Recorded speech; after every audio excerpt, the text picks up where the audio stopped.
کہ جب میاں بیوی آپس میں ملیں تو دعا پڑھیں. اس کے لیے انبیاء نے بھی دعائیں مانگی. قرآن مجید میں ایک نبی علیہ الصلوۃ والسلام کی دعا، رب لا تذرنی فردا وانت خیر الوارثین.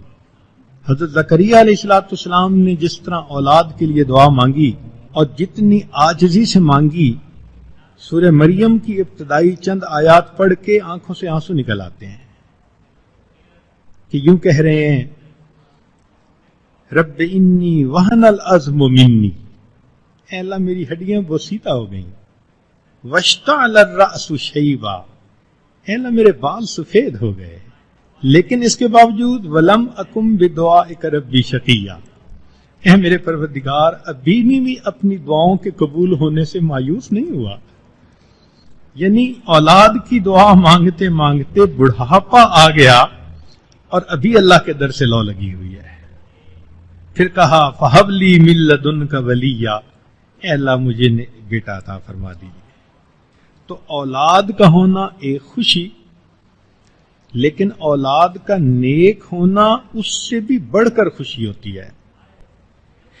اس لیے شریعت نے یہ تعلیم دی کہ جب میاں بیوی آپس میں ملیں تو دعا پڑھیں، اللہم جنبنا الشیطان وجنب الشیطان ما رزقنا. حدیث مبارکہ میں آتا ہے کہ جو میاں بیوی ملاپ سے پہلے یہ دعا پڑھیں گے، اللہ تعالیٰ ان کی اولاد کو شیطان کے مکر سے بچائیں گے، اولاد نیک ہوگی.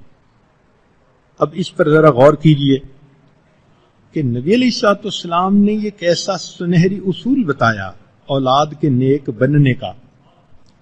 ہم بنیاد ہی غلط رکھتے ہیں. کئی لوگ تو اس طرح غفلت کی حالت ہوتی ہے کہ گانے لگے ہوئے ہوتے ہیں، فلمیں چل رہی ہوتی ہیں. شریعت نے ہمیں اس بات کی تعلیم دی کہ ہم کون سے اعمال اپنائیں تو خود بھی نیک بنے، اولاد بھی نیک بنے. اسی لیے انبیاء کرام نے نیک اولاد کی دعائیں مانگی. ایک نبی علیہ السلام نے دعا مانگی رب ہب لی من الصالحین.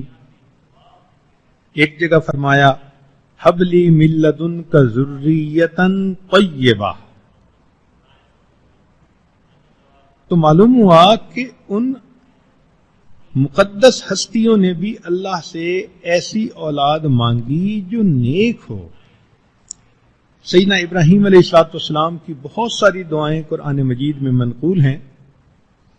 ایک جگہ فرماتے ہیں ربنا وجعلنا مسلمین لک ومن ذریتنا امۃ مسلمۃ لک.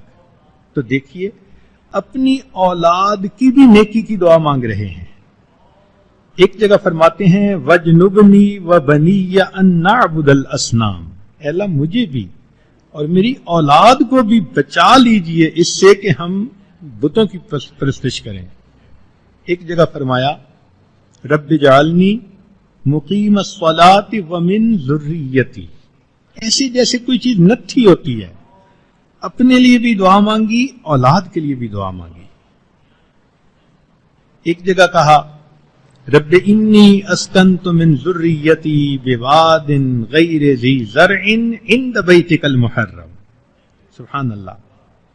قرآن مجید میں ہمیں بھی یہ بات سکھائی گئی کہ اولاد نیک ہونے کی ہم بھی دعا مانگیں.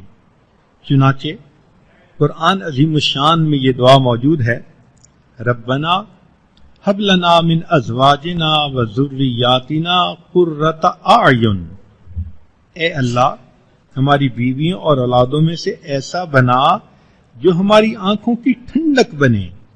وجعلنا للمتقین اماما، اور اللہ ہمیں متقیوں کا امام بنا دیجیے. تو بہرحال اولاد کی تمنا ایک فطری خواہش ہے ہر انسان کے دل کی. اولاد دنیا کی زینت ہوتی ہے. اس لیے فرمایا المال والبنون زینت الحیات الدنیا. اور انسان کے دل میں اس کی رغبت ہوتی ہے. فرمایا زین للناس حب الشہوات من النساء والبنین. ایک جگہ فرمایا وَاعْلَمُوا أَنَّمَا الْحَيَاةُ الدُّنْيَا لَعِبٌ وَلَهْوٌ وَزِینَةٌ وَتَفَاخُرٌ بَیْنَکُمْ وَالتَّکَاثُرٌ فِی الْأَمْوَالِ وَالْأَوْلَادِ، اور اگر اولاد نیک ہو تو دنیا کی زینت کے ساتھ ساتھ آخرت کا بھی ذخیرہ بنتی ہے۔ چنانچہ بخاری شریف کی روایت ہے، آدمی جب فوت ہو جاتا ہے انقطع عملہ الا ثلاث، اس کے اعمال منقطع ہو جاتے ہیں سوائے 3 کے، اور ان میں سے ایک ہے ولد صالح، اگر اس نے اپنے پیچھے نیک اولاد چھوڑی تو یہ نیک اولاد اپنے ماں باپ کے لیے صدقہ جاریہ بن جاتی ہے۔